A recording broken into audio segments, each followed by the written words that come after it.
بسم اللہ الرحمن الرحیم۔ اسماء ناظرین، پروگرام نیوز نائٹ میں آپ کا میزبان نجم علی خان، اور ابھی کچھ دیر پہلے آپ شرم الشیخ سے یعنی مصر سے براہ راست وہ تقریب دیکھ رہے تھے جسے ہم صرف مشرق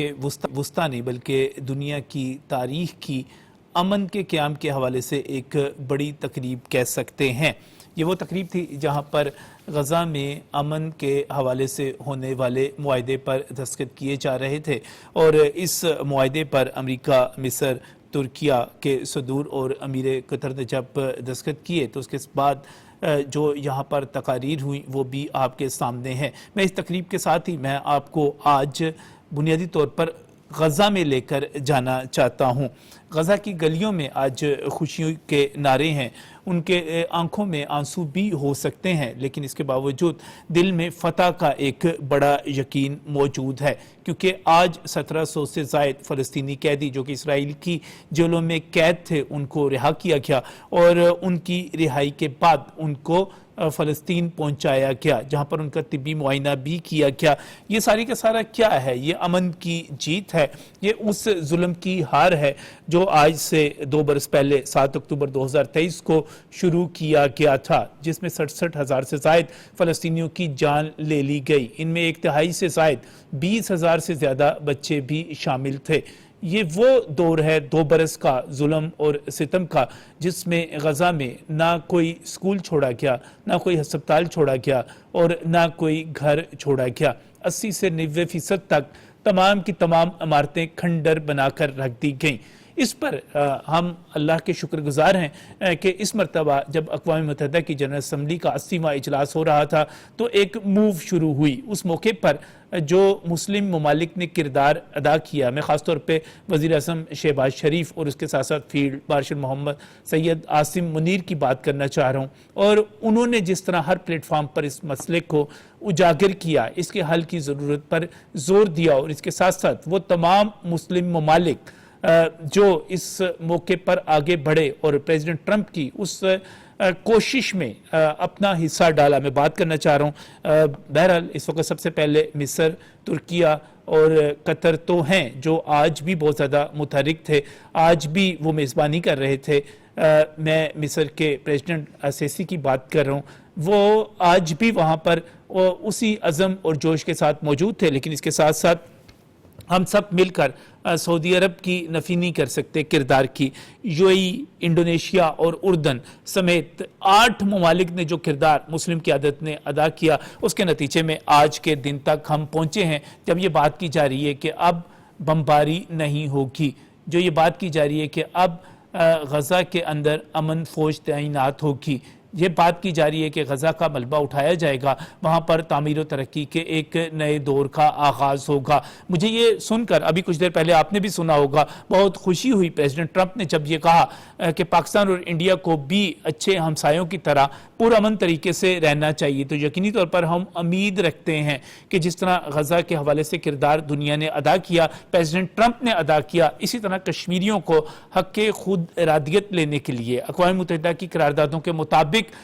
ان کو ان کا وطن دینے کے لیے عالمی برادری اپنا کردار ادا کرے گی۔ یہ ایک بڑا پلیٹ فارم تھا جس میں وزیر اعظم شہباز شریف بہت ہی نمایاں نظر آئے۔ انہوں نے وہاں پر فلسطینی صدر محمود عباس کے ساتھ ملاقات کی، آذربائیجان کے پریزیڈنٹ الہام علیوف کے ساتھ ملاقات کی، آرمینیا کے جو پرائم منسٹر تھے ان کے ساتھ، اردن کے شاہ عبداللہ کے ساتھ، بحرین کے شاہ حمد بن عیسیٰ کے ساتھ، اقوام متحدہ کے سیکرٹری جنرل انتونیو گوتریس کے ساتھ، انڈونیشیا کے پریزیڈنٹ وہاں پر تھے ان کے ساتھ، جرمن کے چانسلر کے ساتھ، اسپین کے وزیر اعظم کے ساتھ، اٹلی کی وزیر اعظم کے ساتھ، سعودی عرب کے وزیر خارجہ بھی وہاں پر موجود تھے ان کے ساتھ۔ یہ ساری ملاقاتیں وزیر اعظم شہباز شریف نے کی، لیکن اس موقع پہ ایک مرتبہ پھر ہمیں نریندر مودی آؤٹ نظر آیا، وہ بندہ جو خود کو دنیا کی سب سے بڑی جمہوریت اور سب سے بڑی آبادی والے ملک کا وزیر اعظم کہتا ہے، وہ بندہ وہاں پر موجود نہیں تھا۔ وہ شخص جو یہ کلیم کرتا ہے کہ وہ دنیا کی 4تھی بڑی معیشت اور اس کے ساتھ ساتھ 4تھی بڑی فوج والا ملک ہے،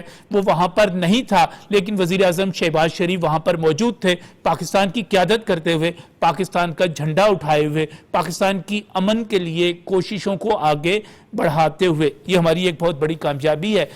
کہ اللہ تعالیٰ نے پاکستان پاکستان کو جہاں 10 مئی کو آپریشن بنیان المرصوص میں ایک بڑی عزت عطا کی تھی، اس کے بعد اب سفارتی محاذ پر جو کامیابیوں کا سفر ہے وہ تیزی کے ساتھ جاری ہے۔ مجھے یہ کہنے میں کوئی عار نہیں کہ اگر جب پریزیڈنٹ ٹرمپ نے اسرائیل کی کامیابی کی بات کی، لیکن مجھے یہ کہنا ہے کہ اسرائیل ہار گیا۔ 2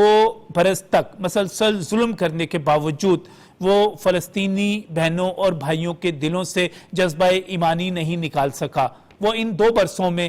تمام تر ظلم و ستم کے باوجود اللہ اکبر کی صداؤں اور وہاں پر ہونے والے سجدوں کو نہیں روک سکا۔ آج بھی جب ہم امن کی بات کر رہے ہیں، جب ہم آگے بڑھنے کی بات کر رہے ہیں، تو یہ ایک نظریے کے ساتھ ہو رہی ہے، اور وہ نظریہ کیا ہے؟ وہ نظریہ یہی ہے جو ہمیں اور فلسطینیوں کو آپس میں جوڑے رکھتا ہے، اور جس کا ذکر وزیر اعظم محمد شہباز شریف نے فلسطینی صدر محمود عباس کے ساتھ ملاقات میں کیا۔ انہوں نے کہا کہ ہم ہمیشہ سے فلسطین کے ساتھ کھڑے رہے، ہم کھڑے تھے، ساتھ کھڑے ہیں، اور آئندہ بھی آگے کھڑے رہیں گے۔ اس کے جواب میں فلسطین کے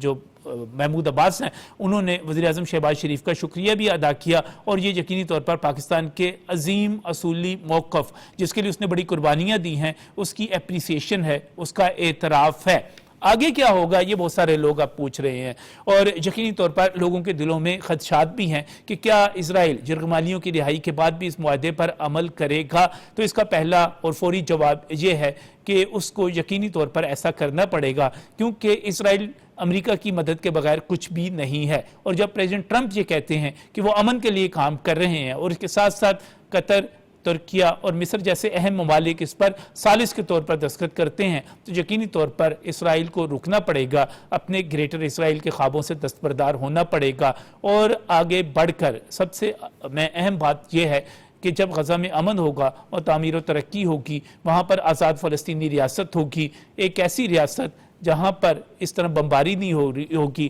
تو میں سمجھتا ہوں کہ پاکستان اپنے مقصد میں کامیاب ہو جائے گا۔ آگے ہونے کیا جا رہا ہے، کیا ہو سکتا ہے، اس پر آج کی جو ہماری اس پروگرام میں آپ یہ سمجھیے کہ خصوصی ٹرانس ہے جس کا آغاز کرنے جا رہے ہیں۔ میں بہت ہی مشکور ہوں بریگیڈیئر ریٹائرڈ غضنفر علی، آپ سینئر دفاعی تجزیہ کار ہیں، آپ میرے ساتھ اس وقت موجود ہیں۔ اس کے ساتھ ہی میں سابق سفیر جناب جی آر بلوچ صاحب کا بھی مشکور ہوں، وہ ہمیں پروگرام میں جوائن کر رہے ہیں، اور اسلام آباد اسٹوڈیو سے ہمارے ساتھ جناب قربان بلوچ موجود ہیں، سینئر سیاسی تجزیہ کار ہیں۔ سب سے پہلے تو چونکہ یہ ایک بڑی سفارتی موو ہے اور اس میں پاکستان کا بڑا اہم کردار ہے، جی آر بلوچ صاحب، بہت سارے لوگ جو ہیں سوال اٹھا رہے ہیں امن کے حوالے سے بھی، اس حوالے سے بھی کہ کیا واقعی یہ کوئی بڑی کامیابی ہے؟ آپ اس کو کس طرح ڈسکرائب کرتے ہیں، ایکسپلین کرتے ہیں؟ آئی تھنک کوئی اس میں شک نہیں، کوئی دو رائے نہیں کہ یہ ایک مومنٹس ایونٹ ہے، ہسٹوریکل ایونٹ ہے۔ یہ ایسا ایونٹ ہے جو کہ کچھ ہفتے پہلے ہمیں یقین نہیں آ رہا تھا، and actually to be honest it is more then what I thought it would be, کہ شاید یہ صرف سیز فائر ہے، لیکن جس طرح سے میں نے سنا ہے تمام لیڈرز کو، specially the U S president Trump کو، تو یہ تو مجھے لگتا ہے کہ یہ خواب بڑا ہے، اور وہ خواب ہے ایک پیسفل مڈل ایسٹ کا، ایک خواب ہے کوئی ایگزسٹنس کا، ایک خواب ہے خون خرابے کو ختم کرنے کا۔ اور پھر ایک اہم نقطہ میں بتاتا چلوں آپ کو کہ اگر ہم مڈل ایسٹ کے اندر جتنے پیس پلان پہ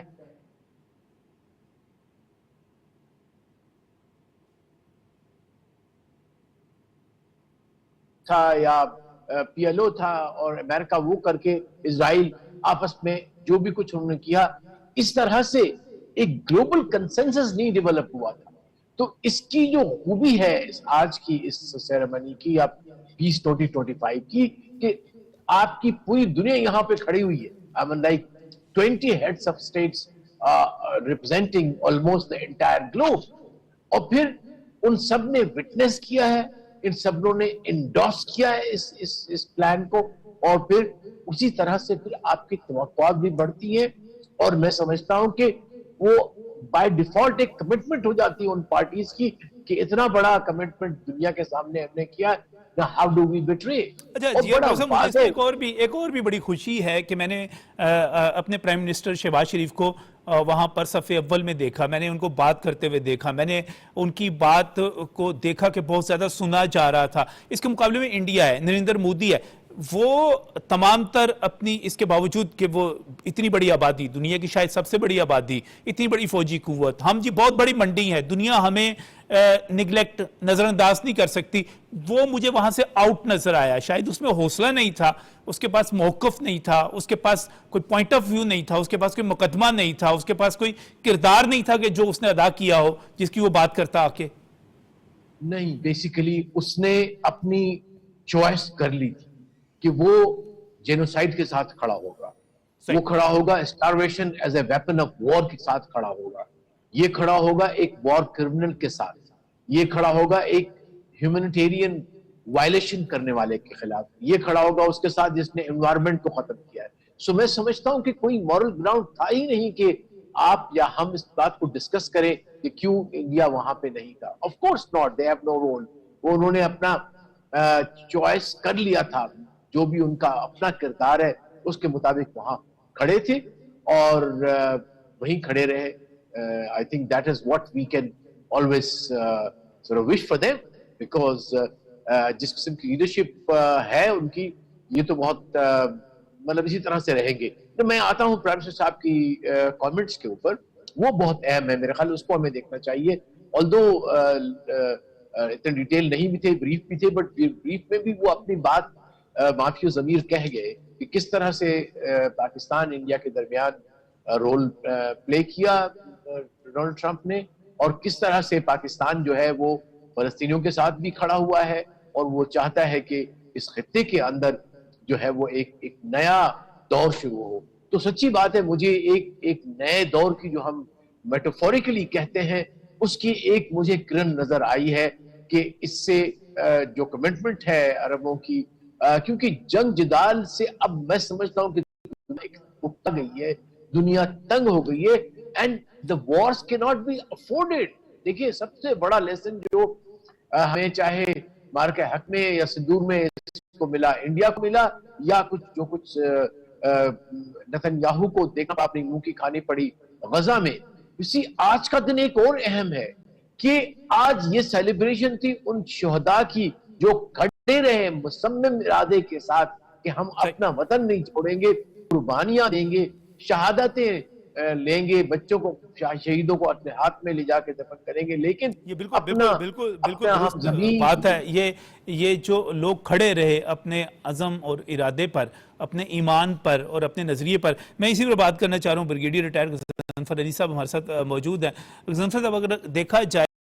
تو غزہ پر جس طرح جو کچھ اسرائیل نے وہاں پر مظالم کیے، اسی کی کسی حد تک ہمیں ریزیمبلنس نظر آتی ہے کہ جس طرح اقوام متحدہ کی قراردادیں مسترد ہوتی ہیں، جس طرح فوج تعینات کی جاتی ہے، جس طرح مقابلے پہ پھر مسلمان ہوتے ہیں کشمیر کے اندر بھی. تو آپ کو بھی یہ لگتا ہے کہ یہ غزہ کا ایشو ہو یا کشمیر کا ایشو ہو، یہ اس کو بھی کشمیر کے ایشو کو اسی طرح حل ہونا چاہیے؟ جی، آپ نے غزہ کا جو انٹروڈکشن دیا، جو بیک گراؤنڈ دیا، اور اس کے اوپر جو دنیا میں آوازیں اٹھی، میں اس میں ایک چیز آپ کے اس بیانیے میں ایک چیز ایڈ کرنا چاہوں گا. وہ یہ ہے کہ یہ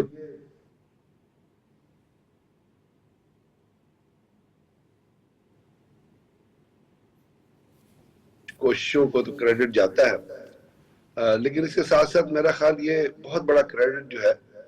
وہ ان ممالک کے عوام کو بھی جاتا ہے جو آسٹریلیا میں، اسپین میں، یونائٹڈ اسٹیٹس میں دیکھیں تو کولمبیا یونیورسٹی میں اور باقی یونیورسٹیوں میں وہ طالب علم جنہوں نے اپنی ڈگریاں ریووک کرائی، جنہوں نے فلسطین کے لیے آواز اٹھائی، آئرلینڈ میں، یو کے میں، ہالینڈ میں، ان تمام ممالک میں جو پبلک نے باہر آ کے لاکھوں کے جلوس نکالے ہیں، ان پریشرز کی وجہ، وہ پریشر ایک وہ ریزن ہے غزہ کے لوگوں کی جو کانسٹنٹ اسٹرگل ہے، جس میں آپ نے اور ہم سب کہہ رہے ہیں اور عموماً اس پہ بات کرتے رہے ہیں، اور اس پہ بات کرتے وقت ہماری آنکھیں آنسو سے اور دل خون سے لبریز ہو جاتا تھا کہ کس قسم کا جینوسائیڈ یہ نیتن یاہو جو ہے وہ غزہ کے اندر کر رہا ہے. اور اسی طرح کا جینوسائیڈ جو آپ دیکھ رہے ہیں، جو انڈیا بھارت کا نریندر مودی جس کا آپ ذکر کر رہے تھے، اور مجھے بڑی خوشی اس بات کی ہے کہ اس کے ناپاک قدم اس قسم کی سمٹ پہ نہیں پڑے، اس قسم کے اجلاس پہ نہیں پڑے جہاں امن کا معاہدہ سائن ہو رہا تھا. ویسے تو امن کا معاہدہ اس سے پہلے ابراہم اکارڈ بھی ہوا, اوسلو بھی ہوا, اور اس کی کنٹینیوٹی آپ کو پتہ ہے. آج کی سب سے بڑی ایک اور چیز میں آپ کو پوائنٹ آؤٹ کرنا چاہوں گا کہ اس پورے امن معاہدے میں وہ جو دوسرا اسٹیک ہولڈر ہے نتنیاہو, وہ موجود نہیں تھا. حالانکہ اس کو بھی موجود ہونا چاہیے تھا, وہ صرف وہاں موجود.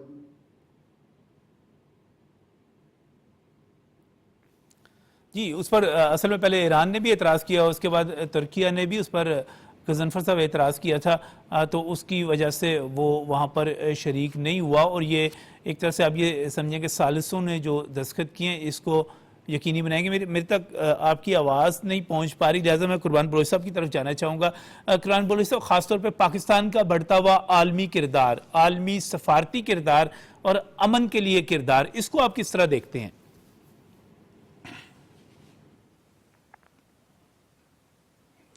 بہت شکریہ نجم. میں کہوں گا کہ پاکستان کی جو ابھی صورتحال ہے سفارتی اور عالمی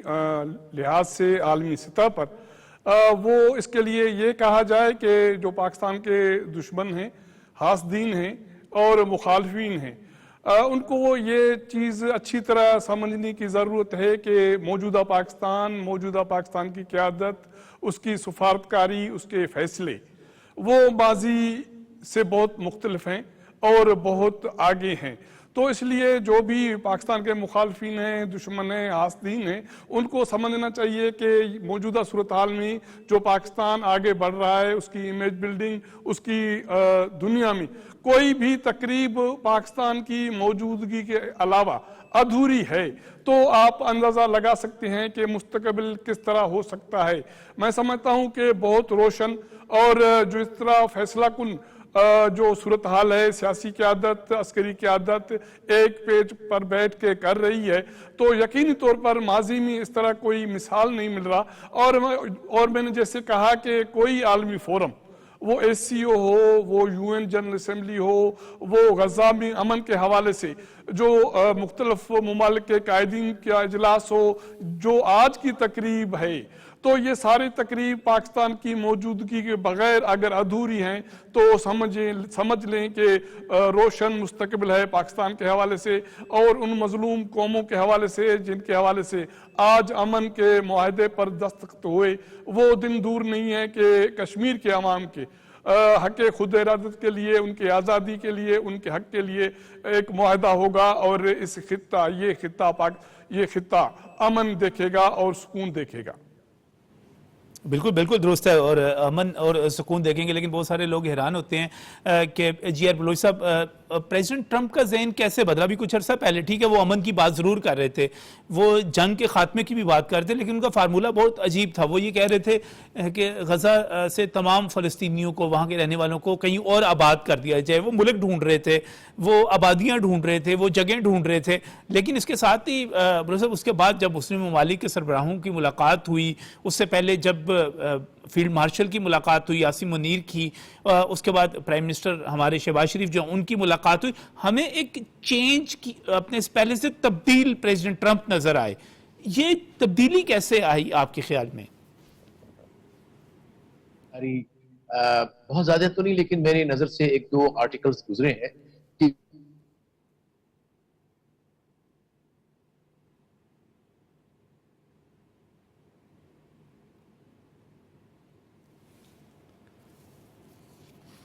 اور بھی اور بہت چیزیں تھیں, لیکن ڈیفینیٹلی پاکستان کی اوپینین کو مڈل ایسٹ کے حوالے سے, وار اور پیس کے حوالے سے ان کے مداح بن گئے ٹرمپ جو ہے ہمارے فیلڈ مارشل عاصم منیر صاحب کے. بلکہ میرے خیال اس نے مینشن کیا اپنے کامنٹ پہ, when I was watching it, میرے خیال اس نے وہ مینشن کیا, then he said no, I have the prime minister with me. اور ایک تو یہ, دوسرا جو اہم نقطہ تھا جو کہ کافی اتھینٹک ہے,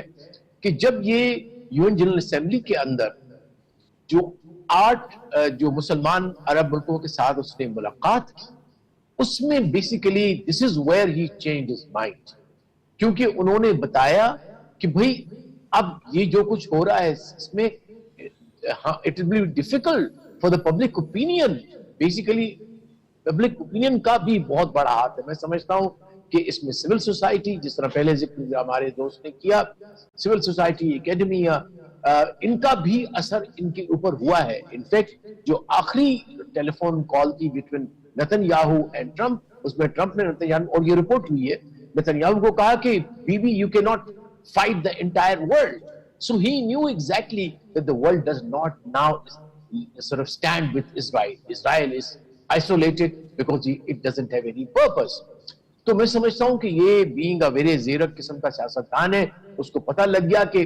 دنیا پوری جو ہے پبلک اوپینین جو ہے لوگوں کا، انٹلیکچوئلز کا، ان کے پبلک کا، وہ کس طرف ہے، حق کی طرف ہے، فلسطینیوں کی طرف ہے، کیونکہ وہ قانون کی بات ہے، حق کی بات ہے، سچ کی بات ہے. تو اس لحاظ سے یہ میرا خیال ہے چینج آئی. اور اس میں ایک ایونٹ جو ہے وہ اس کا ذکر کرتے ہیں جو انالسٹ ہیں، کہ جب اسرائیل نے قطر پہ حملہ کیا اور حماس کے لیڈرشپ کو ٹارگٹ کیا، اس وقت اس کا جو پورا کانفیڈنس شیٹر ہوا کہ نہیں، Netanyahu is not reliable, he can create a big war and probably he wants a big war. Basically he did play Trump اس کے، کیونکہ یہ کھیل کھیلتا رہا ہے گزشتہ 40 سال سے ٹرمپ جو ہے نتن یاہو کے کسی طرح سے امریکہ کو یہاں میں ایک دفعہ پھر لایا بھی ہے کامیابی کے ساتھ. عراق میں لایا، that was again a map it was prepared there in Israel. اسی طرح سے سیریا کو بھی مروایا اس نے، اسی طرح سے ایران پہ بھی حملہ کروایا. لیکن I think now American probably administration must have said کہ the real purpose of Netanyahu is not to have its own rights but to usurp the rights of the legitimate people, that is the Palestinians, and they want کہ امریکہ کسی طرح سے یہاں پھنسا رہے اور ان کا محتاج رہے، کہ ہم ان کا اسٹریٹجک ایسٹ رہے. اسی ایک دو طریقے سے بیچا اسرائیل کو انہوں نے. آپ کو یاد دلاتا چلوں کہ 60s تک 64 65 تک کوئی انٹرسٹ نہیں تھا امریکن پریزیڈنٹس کا اسرائیل کے ساتھ. It was the British government and باقی یورپینز تھے، جرمن ومن جو بھی تھے. لیکن انہوں نے جو ہے وہ جب آئل کی ڈسکوری ہوئی تو اپنے آپ کو کہا کہ we are a strategic asset. تو اب وہ جو اسٹریٹجک ایسٹ والا اس کا جادو ہے وہ تقریباً اب ختم ہو گیا ہے. اور اب قطر کے اسٹریٹجک ریلیشن شپ ہیں with US and so on so forth. تو میرے خیال ہے دنیا کی جو ڈائنامکس چینج ہوئی ہے اس سے بھی اس نے اندازہ لگایا اور اس نے دیکھ لیا کہ لانگ ٹرم میں اسرائیل کا بھی اپنا ڈیفنس، کئی سیاستدان پریزیڈنٹ ٹرمپ جو انہوں نے جس طرح عالمی رائے کو دیکھا، مسلم ممالک کا رویہ دیکھا اور اپنے کردار کو دیکھا کس طرح وہ اس کو زیادہ بہتر کر سکتے ہیں. بہت بہت شکریہ جی آر بلوچ صاحب ہمیں جوائن کرنے کے لیے. میں ایک ہیڈ لائنز کی طرف، نیوز بریک کی طرف جا رہا ہوں اور واپس آئیں گے تو اس پر مزید کچھ بات کریں گے، لیکن اس وقت ہیڈ لائنز.